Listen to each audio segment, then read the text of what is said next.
So medium is the ability to basically communicate between the living and the dead, as well as be able to sense and see and feel things. This is the Abbey Normal Podcast, here to tell you that you're weird and that's normal.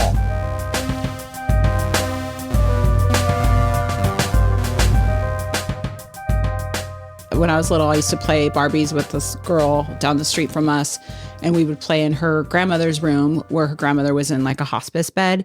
We'd always play on the floor and stuff. The grandmother would tell us to be quiet. And then the grandmother passed away, but we were still playing in the room. The bed was still there, but no grandma. No grandma was in the bed.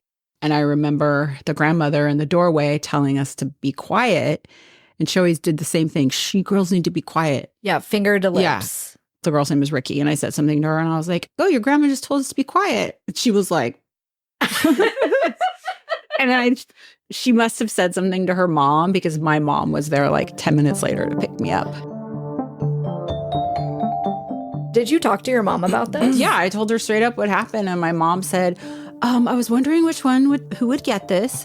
And then apparently it's like in the family on my mom's side. And she just told me that it's okay to talk about that stuff at home, but it's not okay to talk about that stuff outside of the house because people will think you're weird and don't want to be around you. And she was very, very right.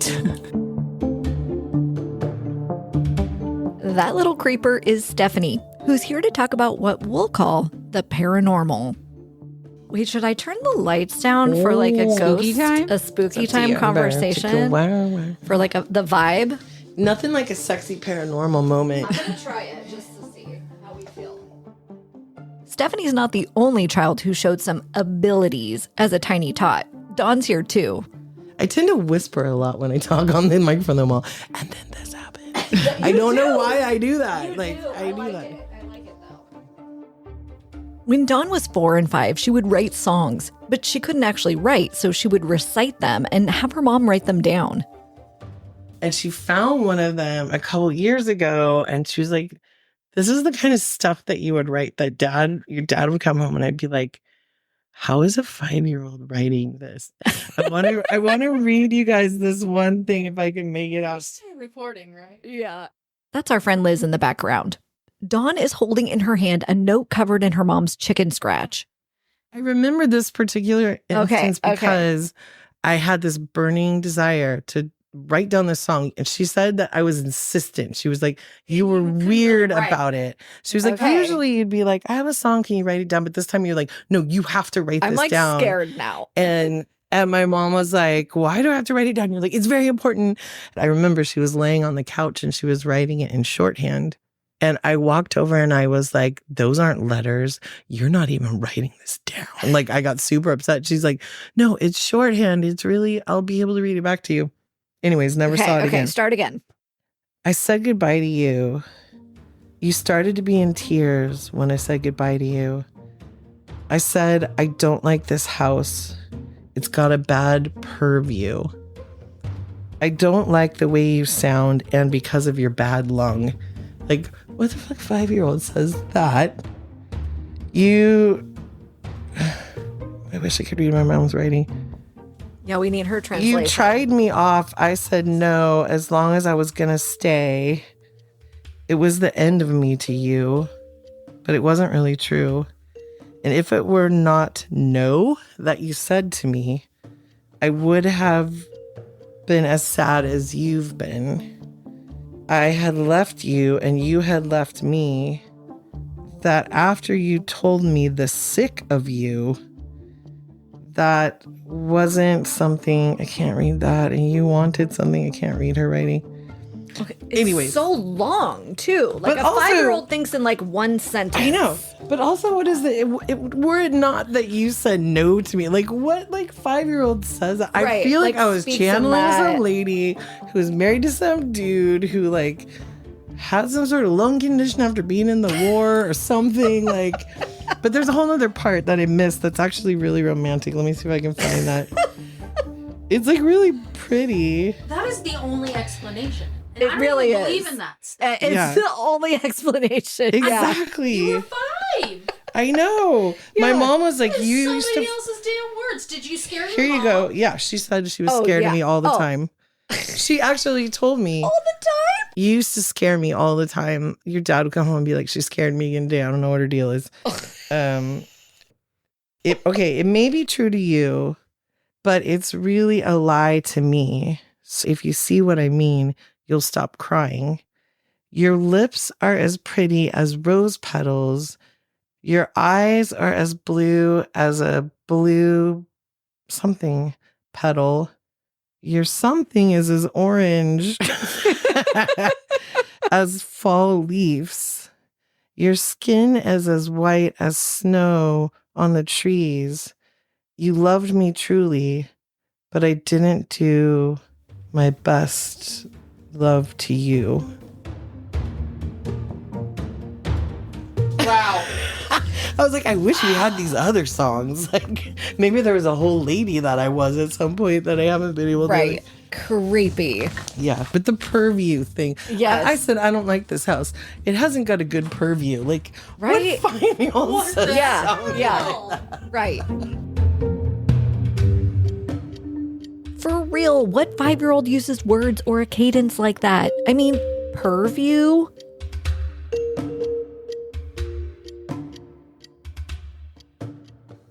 Okay, we're talking about ghosts and the supernatural. Do you want ghost adventure stories or do you want like I see dead people stories? I see dead people's stories first. Yes. On that note, we're jumping in. So this is your trigger warning. Death is inherent to this conversation, and we will mention suicide. I know nothing of this world and seem to be void of any extra physical abilities. But I figure if I believe in a supreme spiritual being that I can talk to through my mind, aka prayer, then none of this is too far a jump for me. But in preparation for this conversation, I did watch a couple of those paranormal shows, including Psychic Kids. Oh, yeah, I love that show. So Great. you've both seen this Yeah. show. So what? Are you one of those psychic kids then, do you think? I want to say yes and no. I feel like I could be if I really worked on it and really practiced and did all of the meditations and all the stuff you're supposed to do to really get in tune with that stuff. So I think if I were better about that, I would say yes, absolutely. But there's a part of me who just doesn't want to deal with it sometimes. Yeah. I used to be very much too in tune to that kind of stuff. And I would go to like antique stores when Jeremy and I were looking at wedding venues. There was a couple incidents there. I had some incidents at like some estate sales. And I was like, it's like walking into a room with hundreds of people. Oh, you can hear me. You can see me. It was very bizarre. So I've had to really learn to turn that radio dial way down or off. Yeah. I mean, that's what they kind of are telling the kids Yeah. on the show is like figuring out how you can kind of remove yourself or Yep. quiet it Yep. or whatever so you can live They- your life. And the best analogy they told me was like a radio. Pretend you're like a radio and all these things are coming out, but you have the power to turn the dial down, the volume down. So who, if anybody, like has given you advice about this or like helped you work through it, or you've just figured it out on your own? No, I sought out. So how I got into the world that I enjoy doing. So on meetup.com, and this was like 2000 and I want to say 16, maybe 17. There was a bunch of, this is like right at the height of all the paranormal series and stuff. And then there was a meetup that popped up that was like private investigation of the Hornet. And I signed up for it. She messaged me that same day, like 2 hours before, and said, "Hey, somebody, it's a no-show. Can you come?" And I said, "Yeah, I'm like 8 minutes away." I'm like, drove my car down there and I did investigation with them. The USS Hornet in Alameda, California, is a decommissioned aircraft carrier. It's been all around the world, part of World War II. Now it's a floating museum. They do tours and haunted history mystery tours for public and private groups. So there in where the Hornet is actually, it's called the Pan Am Terminal. And it really is a real air terminal that was there during the war. And it was specifically the planes would land, they'd pick up the sailors and then they would they'd go fly off somewhere else. So we've gone to that terminal a couple times. And for me, I always hear conversations while I'm in there as if I'm sitting right next to a person. So for me, I'm very audio really, like I really can hear stuff. And so every time I'm in that building, I'm like, did you say something? Did you don't, nope. That's all I hear is just chatter. And same thing with the Hornet. I always hear conversations. I've heard whistling. I've heard people talking. One EVP that one of our group has, I asked a question like, there wasn't a lot of women on the ship. So I said, are women allowed to be in this room? And you hear a very clear, no, get out. We were like, okay, we'll pack up our stuff now. Because we try to be respectful. If someone tells you to leave, like we literally pack up our stuff and leave. Now, how frequently does the whole group hear a thing versus like a couple people hear it? No, I would say not everybody hears it at the time it's happening, but some of the people in the group will play back the recordings. Some of it to me just sounds like garbled noise and your brain is trying to make a pattern out of it. So your brain's putting together words, but there's times where it's so clear that there's no reason for your brain to try to process a pattern out of it. Mm-hmm. So those are the ones that I find to be more plausible and logical versus the garbled noise where your brain is like, you're trying to make up words to fit the pattern. Right. So I try really hard to kind of separate that stuff out. So, and very rarely do you get good quality EVPs. What's an EVP? Electronic voice phenomenon. Ooh. So it's where you pick up the noises and voices on your recorder. Okay. After that first investigation, Stephanie made a crucial connection who could help her understand her abilities better. The woman who was in charge of the investigation, so she's a practicing medium. As soon as we were leaving, she's like, hey, can I talk to you for a minute? And so she was the one who told me like, hey, if you need help or anything, like, let me know. I'm a practicing medium. If there's any questions you have, let me know. So I started talking to her and hanging out with her, having coffee, cocktails, and doing activities, and just kind of went from there. She started doing in-person mediumship classes, and I would say 2018. So I was going once a month. There's like 10 other people who have very similar skills, abilities, whatever you want to call them, as you, and you kind of all just practice with each other. I feel like the terminology is kind of confusing. Like even the psychic kids thing, I'm like, are we using psychic like in the right term? And then you used medium. Like, so how do you just define all those terms and more? I feel like I don't ever really use the word psychic because to me that always conjures up, not to use that word conjure, but conjures up like, Madame Leota and the crystal ball, like that kind of stuff. And I think really of like hokey. future, like telling the future, which isn't what you're doing, No, but, like, and I, to me, I was like, oh, it's, seems like a hokey term. Mm-hmm. So medium is the ability to basically communicate between the living and the dead, as well as be able to like sense and see and feel things. So that's kind of where I put myself. I don't do anything for other people. I don't do anything for money. I just like being in the world and immersed in it. And so I do it more I get a lot of enjoyment out of it. Mm-hmm. What do you like about it? The first and foremost thing I love is the history. Yeah. So we do a lot of locations. Historical places are usually super hot. Military stuff is usually really active. So for me, it's a lot of the history, like what happened, like what was the building used for? Was there anything there before the building was there? Like what happened on the thing? And when I do investigations with my group, I don't read anything about the place. I know the address. I know what it looks like from a Google image, and then I just show up there and I kind of just feel things out when I get there. Mm-hmm. When she does these trips in the Bay Area, she tries to go in blind. And she said that there are mixed results. Stuff that is just quiet. Oh, and okay. you get like very little noise, like anything. Oh, interesting. Okay. And as we've done stuff that is just constantly pinging with like activity. She also has a mixed opinion on the tools that they use. And then, there's all the tools and stuff that you see on like all the paranormal shows. I don't put a lot of value into a lot of them because I think a lot of them are, reacting to your phone, your watch, what have you.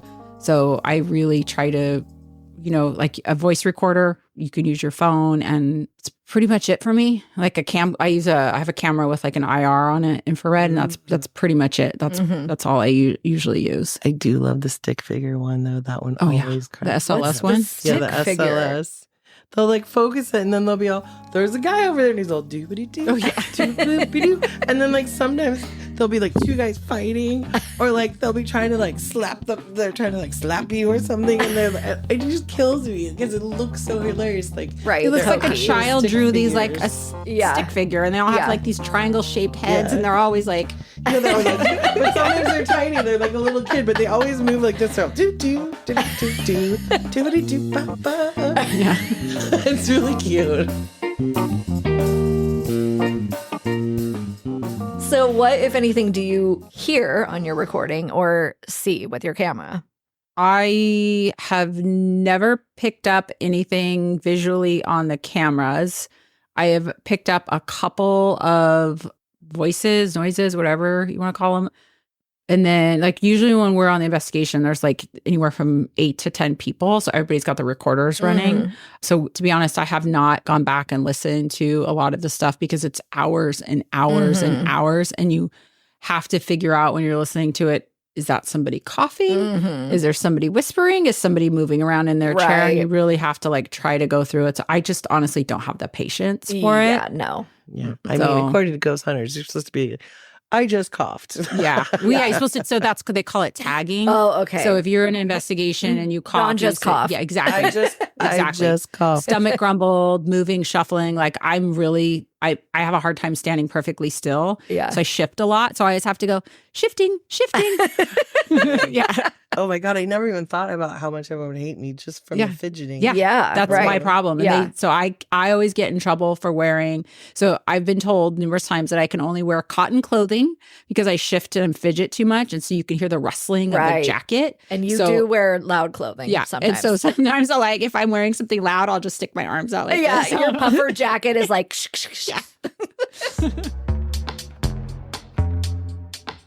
So she doesn't actually know if there's anything that she's caught on her recordings. But I get the feeling that it doesn't matter to her as much as it might to me. She can feel or hear things during her investigations. Proof for us five-sensed people really isn't the goal.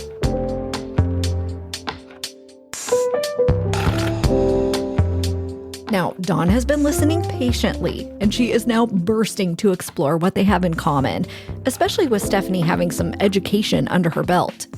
I have so many questions about so many things. First of all, did you turn it off a lot in high school and then it kind of came back? Yes. And that was like a conscious thing, or do you think that was a hormonal thing, or both? I actually don't know. I feel like for me, it was conscious that I just kind of pushed it all down because I didn't want people to think I was weird and stuff. I didn't really, none of it really came back until I would say after college, probably my mid 20s, maybe late 20s. Interesting. And it was weird because it was just like like someone flipped on a light switch and I was like, oh, okay. Was it scary? Like at any point, was it scary? No, to me, it was always normal. It was just something I've always lived with my entire life. And when I talked to my mom about it, she told me that her father was like that. He was very sensitive. He picked up on a lot of things. Dawn has a similar experience, but she hasn't opened herself up to it in the way that Stephanie has. And that's because she has big questions around the why and what for. Because one of my friends is always kind of trying to convince me, like, you need to open yourself up to this stuff again, blah, blah, blah. Like, but my question I keep grappling with, so I'm curious what you think, is like, what is the purpose? Like, what is the point? Like, how am I supposed to help? And what I've found is you can do an exhaustive search of like abilities, but you try to find out, like, how can I use these to help other people for no money? And nothing comes up. Like, I try to find people's like stories, or like try to understand what they think this came into their particular life for. So I'm kind of curious, like, what do you think the purpose of having this is? Like, what do you think you're supposed to be doing with it? Shit, that was a big one. That was a good question, and I don't have a good answer. I don't really know what the purpose is for me. I think it's just something that's there, and something I've been, that just happens. Yeah, I don't really have a good answer. As far as why I see things or hear things or feel things, I just, sometimes I'll ask, like, do you need help? Because whatever you're feeling is, or whatever's there is like really sad or it's heavy. And those to me are the ones like, well, you can do something about that because you can ask them if they need help. Mm-hmm. So do they ever answer you? Because yes. that's the thing. I get frustrated watching all the shows. Is like, they act like they want to have these conversations, but the second they hear something, they're like, whoa, you know, and I'm like, why aren't you having a conversation about, that's why I like the one with the girl with the red hair and that used to be on Ghost Hunters. Oh, Kindred Spirits. Yes, Kindred Spirits, because they're actually usually trying to like help, Mm-hmm. you know, like, but there's very little like stuff that you see broadcast that has anything to do with that. So I was just curious. It's not good TV. Like Right. if they're going to places and trying to cross people over or trying to like, you know, send a message to somebody so somebody can cross over, it's not good TV. I think it's good TV though. Yeah.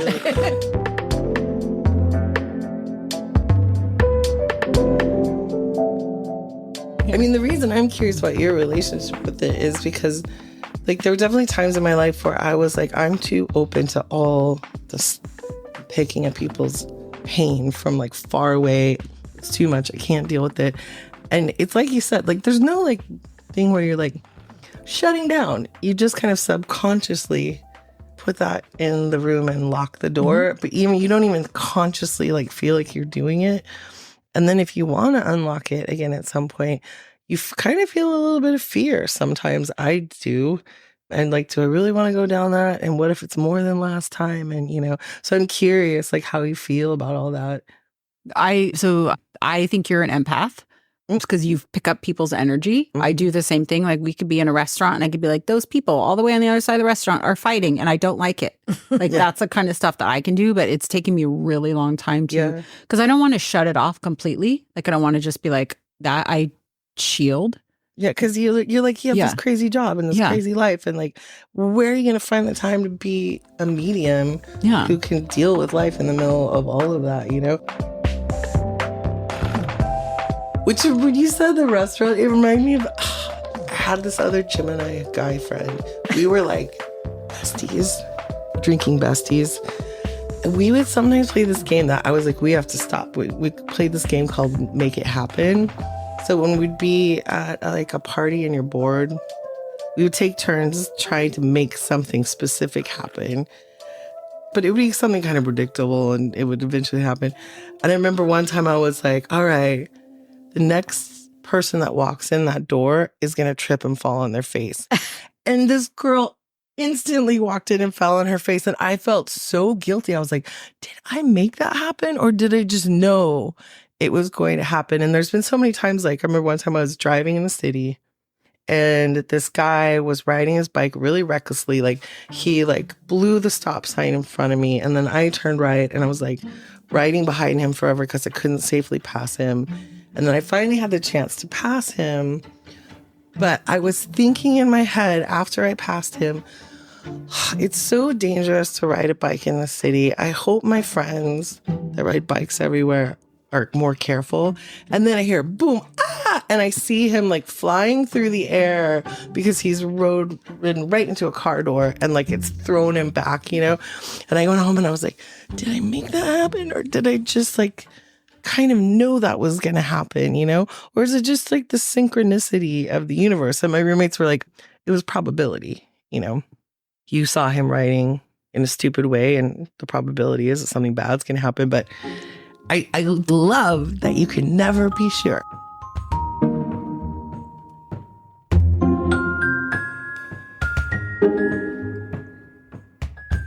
Dawn recently had a friend cleanse her chakras. We're not going to get into all the details of that, but Dawn clarifies a bit of her hesitancy around fully opening herself up to her abilities.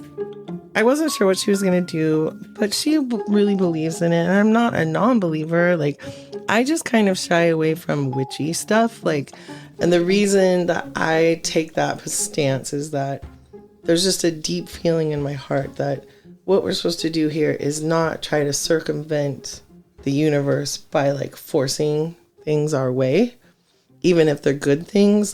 Like you have to like work with the universe. Does that make any sense? Mm-hmm. So she does a lot more stuff like burying things in the ground and setting it on fire. And like, I'm not comfortable. Like it just doesn't make any sense to me. But I was like, I'm going to be super open. She had me at one point hold this crystal in my hand and say like, I give permission to release the negativity. And then she started like wicking it out. So she had figured out what was there by using like a pendulum over my different chakras. And she basically said the ones that were messed up, it would like spin frantically, but the ones that were fine, it would like wouldn't move at all. So then she would take this little thing and like wave it over me to like wick it out. And then she was doing some like Mexican tradition where you like take the thing the energy, and you put it into a little piece of a crystal, like a little shard, a tiny one, for each of the chakras that you do. And then she pushed it into this clay that when it hardens, I'm supposed to bury it in the backyard on the waning moon. But I already blew that because the waning moon just passed and I keep forgetting. Wait, so do you have these negative shards in your possession? Are they in my house right now? No, they're not in your house. Okay, good. They're in my laundry room.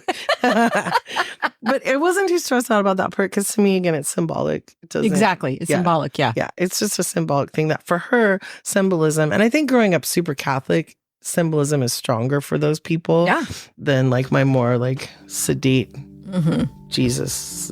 It's grape juice, you know.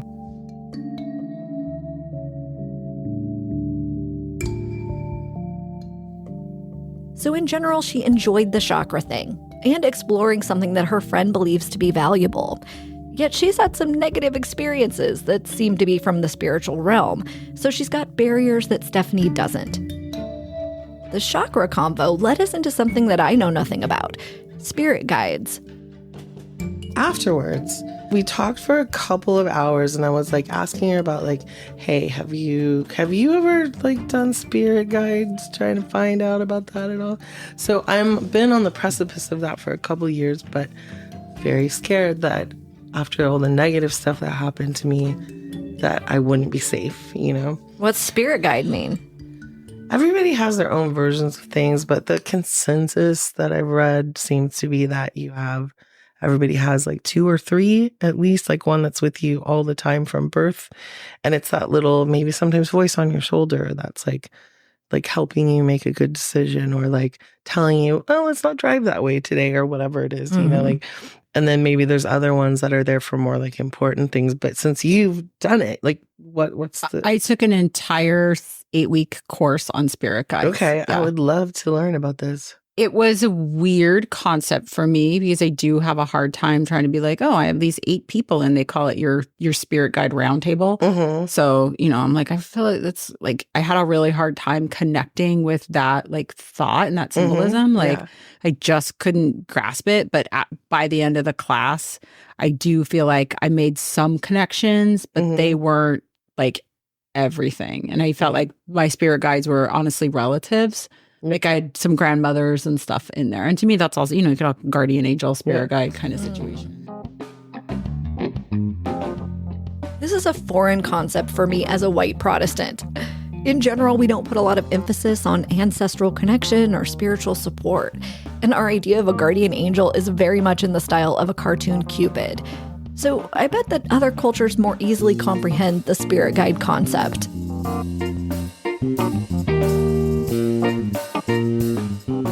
Dawn's brain has been bebopping around this conversation, wondering about telekinetic powers, even PK, poltergeist manifestations, and malevolent beings. So I wanted to ground us a bit and see if Stephanie is confident about what she experiences. I mean, do you think that, like, what you have interacted with is dead people? Like, what do you think it is? What's your theory? I do think that there are people that have passed on. I have never been in a situation where I've encountered anything like negative or malicious, or to use the word demonic, ever. But I do know people that have, and I don't ever want to be in that situation. But I also don't put a lot of weight into that, if that makes sense. But yeah, everybody that I've encountered has been somebody that's been deceased, and they're either there because that's some place that they genuinely enjoyed being at, or they had unfinished business, or it's where they lived. Do you think they're really there? I feel like some people are trapped somewhere and they don't have a way to get out. Either it's just they're stuck there because they're in a repeat pattern or something, or they have unfinished business. Yeah. Here's an example of how she came to that conclusion. We went to an estate sale up in Piedmont and we walked in the house and I was like looking around at stuff. And then all of a sudden this guy appears next to me in a flight suit, and he looks at me and he's like, what's going on? Why is everybody here? Why are they going through my stuff? What's going on? And I was like, la, la, la, la, la, la, like this kind of thing.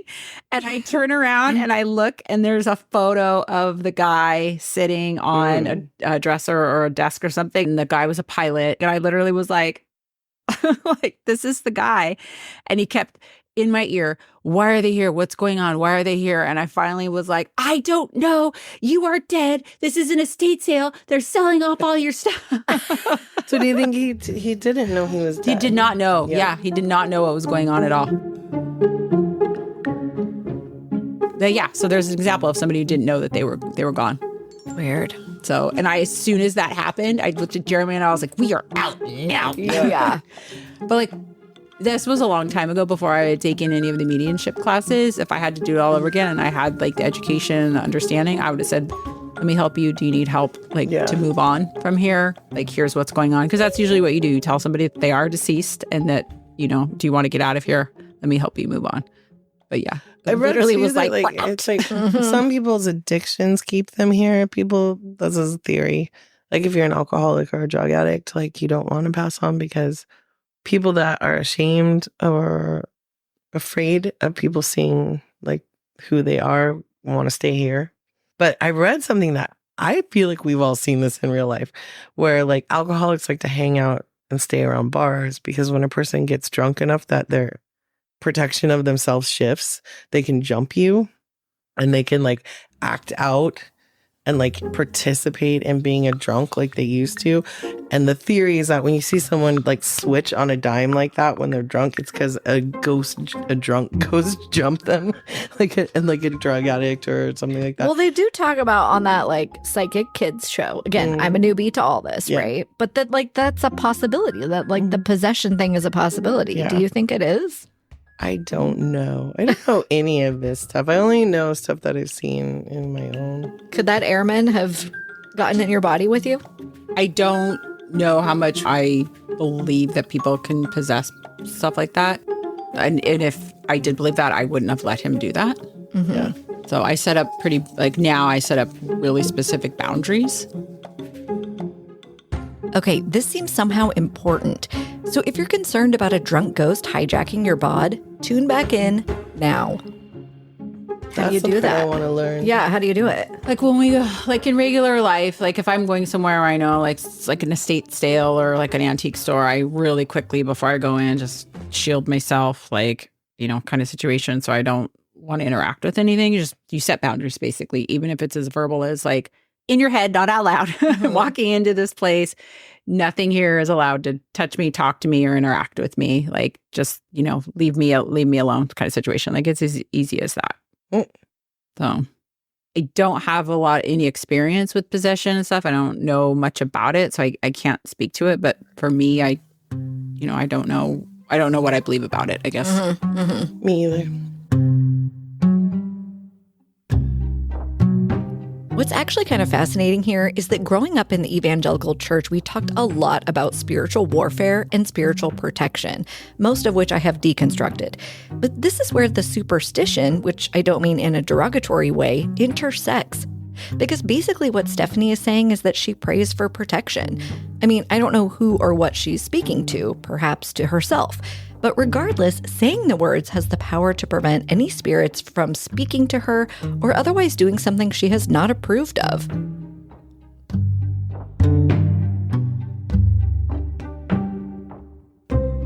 Stephanie and Jeremy bought a house recently, so I asked her, is there chatter in her new house? Quiet. Okay, good. Very quiet. Now, was that a thing you kind of assessed like before you bought? Yes. When we looked at like, I have a spreadsheet. I think we looked at over 100 places. And oh my gosh. Some of them were walk right in and walk right out. There was a house we looked at up in Richmond, and the house was cool. It was really nice. And nobody died there because I didn't feel that, but I felt such like heavy sadness. And finally I was like, what's going on with this house? And our agents were like, so it's a single dad and they're selling the home in a divorce. And I was like, oh, yeah. Because I could feel that just heavy, just sadness. And I'm like, I can't live in a place like that. And we looked at only two other houses stick out. One in the Oakland Hills, We walked in there and I turned around and I looked and I was like, there's a woman with a beehive and a really fun Mrs. Roper dress, like full on party, like, but very much like the house was like a party house, like they entertained a lot. Yeah. And so it was just Jeremy and I in the house. And I said something to him about, I was like, oh, there's somebody following me from room to room. And I said, she's very much like an entertainer. She wants to make sure, like, do you have a cocktail? Are you okay? Like nothing bad, but also like very observant, like, why are all these people in the house? Yeah. And I said something about her following me, and the listing agent goes, can I ask you a question? I said, yeah. She goes, so you see the person too? And I was like, and I described the person, and she said, yes, that's exactly what I see. She's like, I thought I was losing my mind. I don't know what to do. And I was like, set a boundary. Just tell her what you're doing here, basically, and then set a boundary. And she's like, I really thought I was losing my mind. And I was like, oh no, so cool. There's somebody here. And like we left. And I told Jeremy, I can't live in a house like that. Like it would drive me up the wall. Yeah. I'm super dying to know, where does Jeremy fall on the spectrum of all this? He's not interested. It's very much like not at all. When I come home from the ghost investigations and I'm like wanting to talk about it, he does not want to hear a single. I will. Okay. He does not want to hear a single word. Nothing. Wow. Does he believe that you have these? Yes, because he experienced. I'll tell one more story before Stephanie's husband Jeremy doesn't want to hear about it, but he does believe that she has abilities. Back when they were dating, he was skeptical until he started looking at homes and took her with him. He was actually thinking about buying a house. He'd gotten in touch with a real estate agent and they said, there's this great house for you. It's got a really big basement. You'll love it. It's perfect for you. So we go to the open house. We look at it. I'm walking around the house and I'm like, I don't think I can live here. This was like right when the stuff started ramping back up again. And I was like, I'm not really interested in this house. This house is really like, there's something that's not right here. We go down in the basement and I just remember like this kind of weird, just uncomfortable, sick feeling. And I looked up and in the basement, I could see somebody had hung themselves. Ooh. And I could see almost like I never saw a body. I could see like this kind of like white mist kind of like hanging and like light coming from it. And I was like, looked at him and I said, somebody killed themselves in this basement. I can't go back through this house. And so I walked out the backyard and went out the front. Wow. Coincidentally, a couple weeks later, I was talking to a friend, and the friend grew up in the house next door to the house that we saw. So Jeremy goes, I have to ask you a question. My girlfriend, was really creeped out. She said somebody killed themselves in the basement. And the friend turns to Jeremy and says, yeah, absolutely. There was a teacher there and he killed himself in the basement. And I was like, oh my God. And so that's the one thing that made Jeremy realize that I had something going on. So not until then did he really believe you. Yes, that's basically the what turned him around to me. But he doesn't want to know. It's almost and I've never outright asked him, but I get the feeling that he doesn't want to know because he doesn't want it to happen in our house, or doesn't want me to bring something home. Because every time I go to investigation, he goes, don't bring anything home with you. Like that's the first thing he says. And I said, I always say my thank yous and my goodbyes, and I set a very clear boundary. Yeah. Like, this is it, end of the road. We do not live in new developments. All of our homes have history and interesting quirks. To get to this cozy little podcast room, you walk in the front door, make a quick left, go down dark stairs into the garage, make another left, through a door into a room that makes no sense why it exists. On the back wall is a door that doesn't open and would lead nowhere, covered on the other side by some kind of wall. So I'm curious, how does it feel in here right now? How does this weird-ass lounge feel? I mean, we're in a basement right now. It doesn't feel... it's pretty quiet in here. It feels like your energy. Yeah.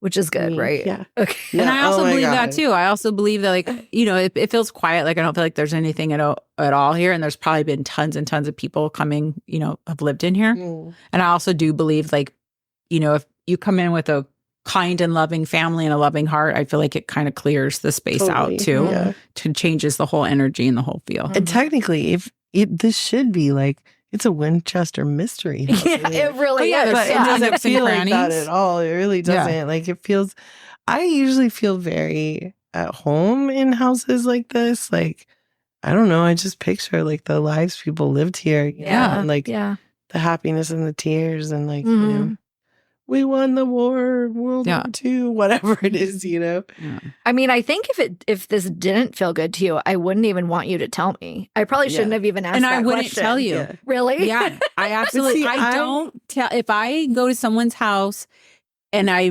sense something either uncomfortable or just like your house, it's a happy place. I don't say anything to anybody. It's not my position But to. I'm see, not. I You would asked actually me. 100% Right. want to know. Okay, I'm going to pause right here because in playing back this conversation, here's what I heard on the recording. It doesn't feel. It's feels pretty lovely quiet to in me. here. It feels like your energy. Usually when there's weird audio noises, I can identify them, like a bracelet hitting a mic stand or the shuffle of a foot. But what was that glitch at the end? Here it is louder. I don't know, maybe I'm tripping after an hour of talking about ghosts, but it was a strange moment for an unknown noise, which I didn't hear in person. Okay, back to Dawn, who really wants Stephanie to be honest about how she feels in her house.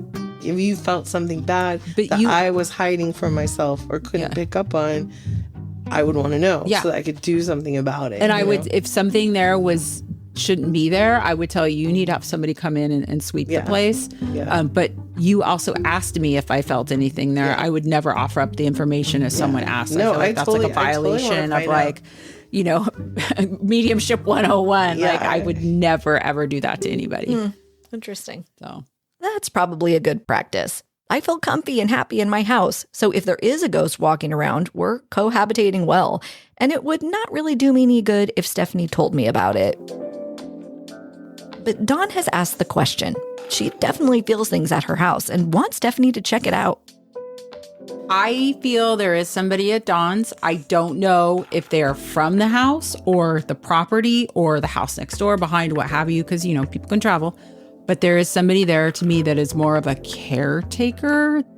Well, I may have only been there twice in very, very short time. Like it was not somebody that I interacted with. It was just more like there's a person here. They're just kind of watching and observing and like making sure everything's okay. Like reminded me of somebody going, "You're not using a coaster," like that kind That's of. exactly the feeling. Like That's the feeling I get. judgy, Yes, the but judgy. nothing malicious or angry. It's more just like that kind of situation. I know. Yeah. I do feel pressure sometimes where I'm like, there's a lot of stuff that we're not taking care of in the house that we should be taking care of. Are they mad? Like, are they?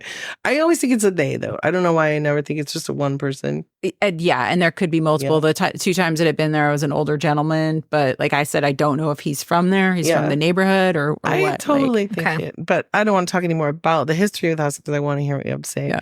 But like when you talked about it, there was a part of me that was like, as long as we don't accidentally open up anything. No, I'll weird, make sure like, we don't do any of that. Part of me wants to like, I don't know, like I just never feel comfortable in my bedroom. Like, and I'd like to feel like my bedroom is my bedroom, you know, like, so part of me is like, maybe it's time to like help this person. Yeah, I mean, maybe they need to cross over. But at the same time, I'm like, but if they're helping protect us, like, Yeah, but if you don't feel comfortable. Yeah, exactly. And it's always, to me, all of this stuff to be always centers around boundaries. yeah. If you want to cohabitate peacefully with the person, you just set a boundary like this room is off limits. You don't come over here or that kind of stuff. I mean, I think I'm fine with boundaries. Yeah. You know, I think I just have tried to struggle to figure out what is that boundary, like trying to figure out what this thing is and like what the intentions are. But again, never felt negative. Yep, Never nothing, once. yeah. And in fact, just last night I was sitting there and like the house was making all these weird noises because Chad wasn't home again. And I was like, you guys. Sometimes it happens so many kind of silly things at once that I'm like, you guys, seriously. Like, and then it'll stop. you Yeah, know, like- everyone calm and down. that's part of Yeah. it too. You just, hey, knock it off. Yeah, like, yeah. Dawn never feels scared at her house, but she does feel like she's not alone. So, next episode, we're going to do a semi-professional paranormal investigation in her house with a medium, Stephanie, and our recording devices. So tune in for part 2 at the house on Fernside.